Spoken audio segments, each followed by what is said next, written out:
এসেছি আজকে দুপুরে মেনু নিয়ে। এই দেখো কত কিছু রান্না করেছি।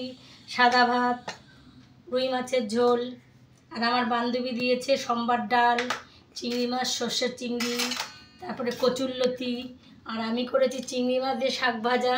আর ডালের গল্প তোমাদেরকে বলছি।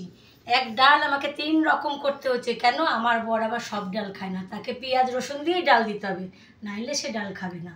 আর আমার বাড়িতে আমার মাসি এসছে, সে বললো একটু 5 ফোড়ন ডাল কর, গন্ধলেবু দিয়ে খাবো। এই দেখো মাসি নিজেই গন্ধলেবুটা কিনে নিয়ে এসছে বাজার থেকে, ডাল দিয়ে খাবে বলে। আমি বললাম আমি তো টক ডাল খাবো মাসি। তখন আবার আম দিয়ে আমার নিজের জন্য একটুখানি টক ডাল বানালাম। ঘরে একটা কাঁচা আম ছিল, আমি টক ডাল খেতে ভালোবাসি, তাই একটু করলাম। কি বলবো বন্ধুরা, তোমরা বলো আমার বরকে আমি কী বলবো। তাকে রসুন আর পেঁয়াজের ডালই দিতে হবে, তাছাড়া সে ডাল কোনো খাবেই না। যতই ঘরে রান্না করি অন্য ডাল হলে সে খাবে না। তোমাদের এই বলেই ভিডিওটা শেষ করছি, কিছু বলার নেই আমার আর। তোমরা কমেন্টসে বলো বরকে কী বলবো।